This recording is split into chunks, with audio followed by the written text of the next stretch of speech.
What's going on? Working on the diesel heater install part 4.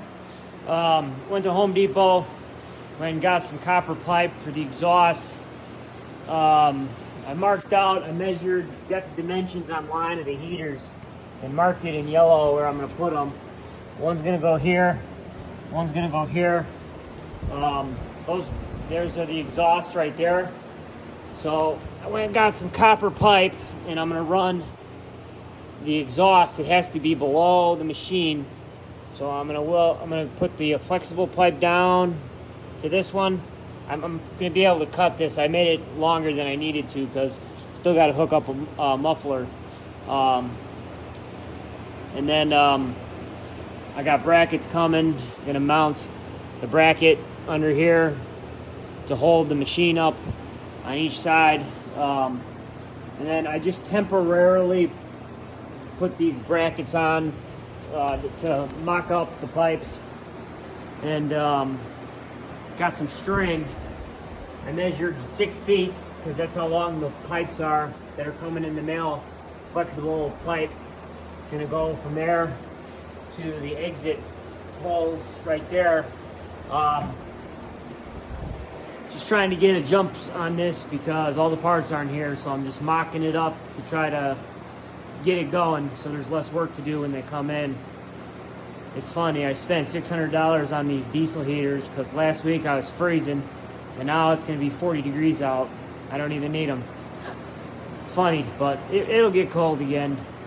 And in this, their diesel's cheaper than the electric, so.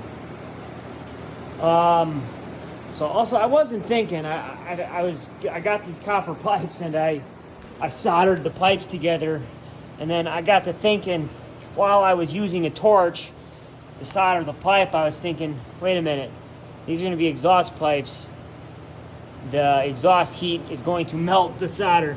So that was an oops on my part. So I'm going to weld these pipes together and do some copper welding. So that'll be, once it's all mocked up and where it needs to be, then, then I'll weld them. So, yep. Honestly, it probably would hold. It probably would get, liquidy while it's running. And once it cooled off, it would harden back up. They're fairly tight fittings, so, but I'll probably weld it. That's what we got so far. So this will be the exhaust routing. And then that's where I'll get the power from. I got 2 AC to DC inverters. I'm going to have to figure out something here because there's not any more plugs. Yeah. Got the concrete board installed for fire resistance. And then, so these pipes aren't going to be this close either. I'm just marking them up here. And then I'm going to do blocks behind it to get it away from the wall. And I also am going to have to stagger each one of these. So this one will be further out than this one, like so. So that way it's, they can bypass each other and whatnot. Another thing I wasn't thinking of, I installed these water drains down here because you're not supposed to have the exhaust go up for condensation.